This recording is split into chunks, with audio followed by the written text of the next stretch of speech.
ఈ సమావేశము ముఖ్యంగా ఈ నెల 2వ తేదీ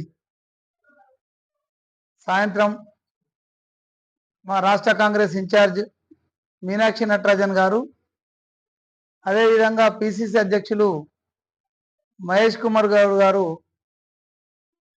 ఈ రోజు నుంచి రాష్ట్ర వ్యాప్తంగా ఒక 8 నియోజకవర్గాలలో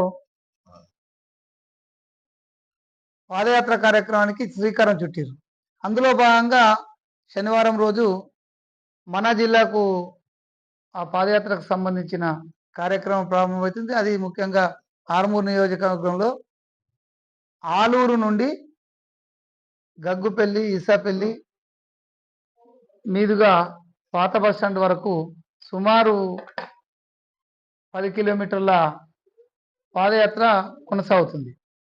ఇందులో జిల్లాకు సంబంధించినటువంటి పెద్దలు సుదర్శన్ రెడ్డి గారు, షబ్బీర్ అలీ గారు, భూపతి రెడ్డి గారు, అదేవిధంగా బాల్కొండ బాధ్యులు సునీల్ గారు, ఈ జిల్లాలో ఉన్నటువంటి రాష్ట్ర స్థాయి కార్పొరేషన్ చైర్మన్లు, అన్ని మండలాల అధ్యక్షులు, ఫ్రంట్ ఆర్గనైజేషన్ చైర్మన్స్ అందరూ కూడా ఈ కార్యక్రమంలో పాల్గొంటారు.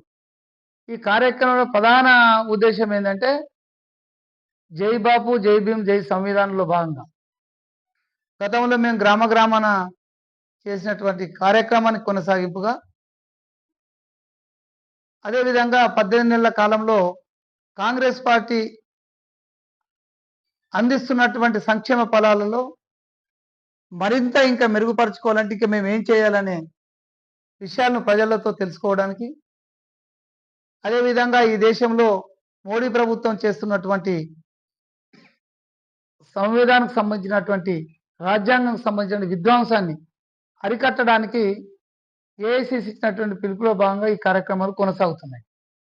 ఈ కొనసాగే కార్యక్రమంలో ప్రతి గ్రామంలో మహిళలు, వృద్ధులు, యువకులు అన్ని వర్గాలతో మమేకమవుతూ ఈ పాదయాత్ర కొనసాగుతుంది. పొద్దున 7 గంటలకి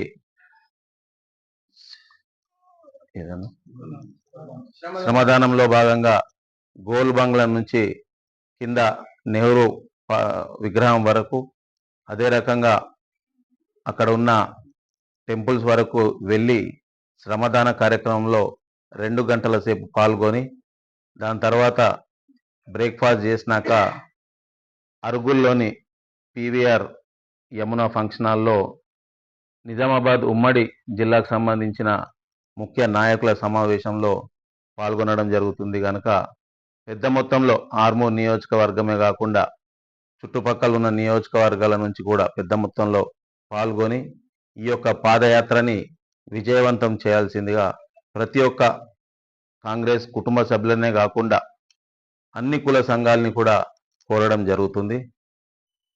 ఈ యొక్క పాదయాత్ర యొక్క ముఖ్య ఉద్దేశం జై బాపు, జై భీమ్, జై సంవిధాన్. గతంలోనే ప్రతి గ్రామంలో, మున్సిపాలిటీ వార్డులలో మేము నిర్వహించడం జరిగింది.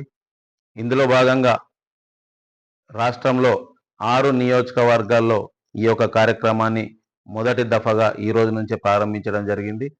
ఎల్లుండి జరిగే ఆర్మూర్ నియోజకవర్గ కార్యక్రమం అనేది 3వ కార్యక్రమం కనుక ఈ యొక్క కార్యక్రమంలో చుట్టుపక్కల ఉన్న నియోజకవర్గాల నుంచి, ముఖ్యంగా ఆర్మూర్కు సంబంధించిన ప్రతి ఒక్క కాంగ్రెస్ కుటుంబ సభ్యులందరూ కూడా ఈ యొక్క కార్యక్రమంలో పాల్గొని విజయవంతం చేయాల్సిందిగా కోరుకుంటున్నాను.